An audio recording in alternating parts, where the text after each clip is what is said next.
சீனிவாசன். நான் திருச்சி சொந்த ஊர். திருச்சியில் ஒரு தொழில் பண்ணிகிட்ருக்கிறேன்.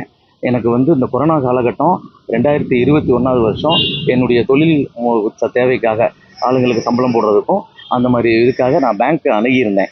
ஒரு 30 லட்ச ரூபா எனக்கு பணம் வேணும்னு சொல்லி. அதில் அந்த பேங்க்கில் கார்த்திக்னு ஒரு பையர் வேலை செய்கிறாரு, ஒரு ஸ்டாஃபு. அவர் சார் பேங்க்குக்கு நீங்கள் லோன் கேட்டிங்கன்னா அது லேட் ஆகும் சார், உங்களை தனியார்கிட்ட ஒருத்தர்கிட்ட கூட்டிகிட்டு போகிறேன், ஒரு டாக்குமெண்ட் இருந்தால் எடுத்துகிட்டு வாங்க அப்படின்னு சொல்லி ஒரு அரேஞ்ச் பண்ணார் சார். சிவகுமார்னு திருச்சியில் இருக்கிறாரு, சிவா எலக்ட்ரிக்கல்னு கடை வச்சிருக்கிறாரு. அவர்கிட்ட கூட்டிகிட்டு போய் நீங்கள் டாக்குமெண்ட்டை கொடுங்க, 3 கோடி ரூபா டாக்குமெண்ட்டு நீங்கள் கொடுத்துட்டு ஒரு 30 லட்ச ரூபா எம்ஓடி போட்டு வாங்கிக்கங்க அப்படின்னு சொல்லி அந்த டாக்குமெண்ட்டில் ஒரு மென்ஷன் பண்ணி வாங்கினது 1% சார். அந்த 12 ஒவ்வொரு வட்டின்னு சொல்லி வாங்கினாங்க சார்.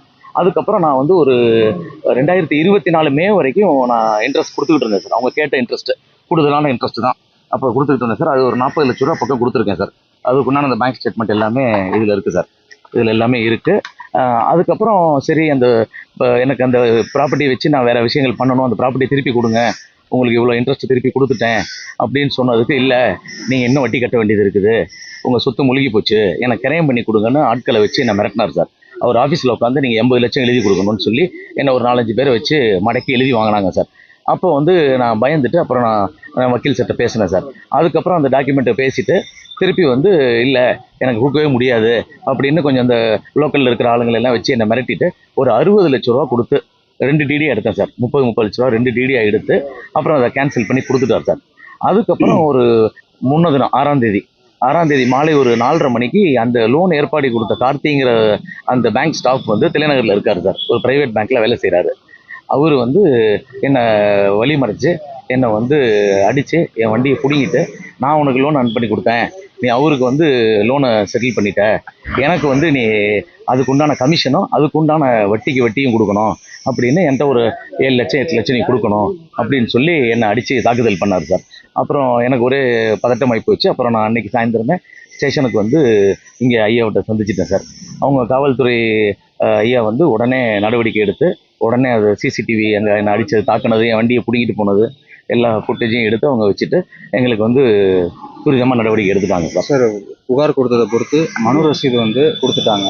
மனு ரசீது நேற்று இஷ்யூ பண்ணியிருக்காங்க. சம்பவம் நடந்ததுன்னு பார்த்தீங்கன்னா 6/7/2026 முந்தாம் நாள் சாயங்காலம் 4:30 மணி வாக்கில் அந்த வரசக்தி நாயர் கோயில்கிட்ட நேற்று சிஎஸ்ஆர் காப்பி போட்டு கொடுத்துட்டாங்க. அங்கேருந்து சிசிடிவி ஃபுட்டேஜ், அங்கேருந்து கடையில் இந்த தாக்குதல் சம்பவம் அந்த சிசிடிவி ஃபுட்டேஜ் ரெக்கார்ட் ஆகிருக்குது. அந்த சிசிடிவி ஃபுட்டேஜையும் போலீஸார் எடுத்துட்டாங்க சார். அதாவது சார், ஃபஸ்ட்டு ஒரு பேங்கிங் செக்டார்கிட்ட நாங்கள் லோனுக்கு போகிறச்ச ஃபஸ்ட்டு எங்களுக்கு லோன் எலிஜிபிலிட்டி இருந்தால் லோனை கொடுக்கட்டும், இல்லை எலிஜிபிலிட்டிலாம் நோ சொல்லி அனுப்பட்டும். நாங்கள் ப்ரைவேட் செக்டார் ஒரு பேங்க்குக்கிட்டையும் ஒரு பேங்க்குக்கிட்ட போய் நாங்கள் லோன் கேட்குறது, எங்கள் தகவல் எப்படி லோன் ஏஜென்ட்டுக்கும் ப்ரைவேட்டாக இந்த மாதிரி மணி லெண்டிங் பண்ணுறவங்களுக்கும் யார் லீக் பண்ணி விடுறது? பேங்கிங்கில் எங்களுக்கு கடன் கொடுக்குற நடைமுறைகள் துரிதமாக இருந்துச்சுன்னா நாங்கள் வெளியே போக தேவையில்ல. இப்போவும் கூட வங்கி அரசுரிமையாக்கப்பட்ட வங்கிகளில் வழங்கப்படும் வட்டி விகிதம் தான் நான் தரேன்னு சொல்லி தான் அந்த கார்த்திங்கவர் ஆசைவார்த்தை கூட்டு போயிருக்காரு. எடுத்தோன்னே இவர் ரிஜெக்ட் தான் பண்ணியிருக்காரு. ஆனால் அந்த நேரத்தில் இருந்த தொழிலாளர் சம்பளம், தொழில் தேவையினால தான் இவர் அங்கே போய் மாட்டிருக்காரு. 30 லட்ச ரூபா கடனுக்காக 3 கோடி ரூபாய் டாக்குமெண்ட்டை வாங்கி வச்சுக்கிட்டு ஏதோ ஒரு வருஷம் செலுத்த முடியும்னு சொல்லிட்டு சார் 35 லட்ச ரூபா கடனுது. இது வரைக்கும் 45 லட்ச ரூபாய்க்கு மேலே அப்போவே செலுத்திருக்காரு. அது இல்லாமல் அந்த ஏற்பாடு பண்ணி கொடுத்த கார்த்திக்கு தனியாக கமிஷனு, செலவுக்கு தனியாக பண்ணி முடிச்சுட்டு 1 கோடி ரூபாய் கேட்டு கிளைம் பண்ணியிருக்காங்க சார். 30 லட்ச ரூபா எங்க, 1 கோடி ரூபாய் எங்க சார்? இது 7 வட்டி 8 வட்டி கந்து வட்டியாச்சு சார்னு சொன்னால் அவங்க அதுக்கு அவங்க செவி சாய்க்கல. அதுக்கப்புறம் நான் நீங்கள் கேட்குற வட்டிக்கு நான் ஒத்து வர மாட்டேன், லீகல் நோட்டீஸ் இஷ்யூ பண்ணுறோம், என்னன்னு கந்து வட்டி கம்ப்ளைண்ட் கொடுப்போம், மேலே உரிய அத்தாரிட்டிகிட்ட போவோம், இல்லை பேங்க்கில் போய் நான் டெபாசிட் பண்ணிடுறோம்னு சொன்னதுக்கப்புறம் தான் அவங்க பயந்துக்கிட்டு கார்த்தி எனக்கு யாருன்னே தெரியாத ஒரு லீகல் நோட்டீஸ் அனுப்பிச்சுட்டு இப்போ நீங்கள் கொடுக்குறத கொடுங்கன்னு சொல்லி ஃபஸ்ட்டு 1 கோடி ரூபா கேட்டு அப்புறம் 80 லட்ச ரூபா கேட்டு கடைசியில் 60 லட்ச ரூபாய் வாங்கிட்டு முடிச்சிருக்காங்க. 60 லட்ச ரூபா அப்பயும் ரொக்கமாக கேட்டுருக்காங்க பிளாக்ல.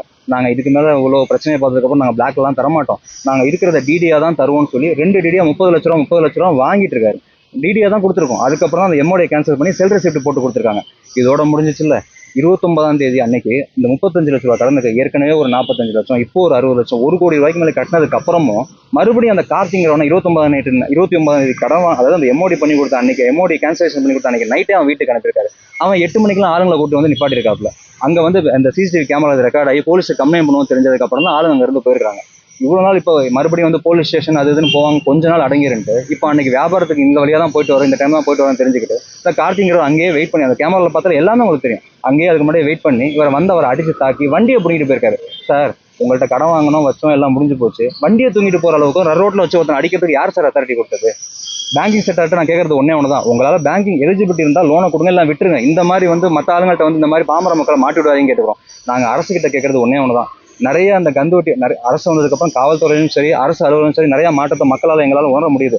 ஆனால் இந்த மாதிரி கந்துவட்டி பிரச்சனை நிறைய இடத்துல தலை தூக்கிட்டு இருக்குது. எவ்வளோ உயிரிழப்புகள், குடும்பத்தை சீரழிவுகள் நிகழ்வு. அங்கங்கே இந்த மாதிரி ஏதோ ஒரு விஷயம் தான் வருது, வராமல் நிறையா இருக்குது. இந்த மாதிரி கந்துவட்டி புகார் எழும்போது அது மூலம் உரிய நடவடிக்கை எடுக்கிறதுக்கும், இந்த மாதிரி கந்துவட்டி சம்பவங்கள் குறித்து அந்த குற்றவாளிகள் நடவடிக்கை எடுக்க தனிப்படையும் உரிய குழுக்கள் அமைக்கணும்னு சொல்லி நான் முதலமைச்சர் அவர்கள்ட்டையும் உரிய சட்ட அமைச்சர்கள்ட்டையும் நான் கேட்டுக்கிறேங்க. நன்றி, வணக்கம். இப்ப கம்ப்ளைண்ட் கொடுத்துருக்கீங்க, எஃப்ஐஆர் ஃபைல் பண்ணா அரெஸ்ட் பண்ணிட்டாங்களா, என்ன சொல்லுங்க சார்? கம்ப்ளைண்ட் நாங்கள் வந்து சம்பவம் நடந்த 6/7/2026 அன்றைக்கு நைட்டே சம்பவம் நடந்த அரை மணி நேரத்திலே வந்து கொடுத்துட்டோம். போலீஸார்கள் ரொம்ப முதல்ல காவல்துறைக்கு நான் நன்றியை தெரிவிச்சுக்கிறேன்.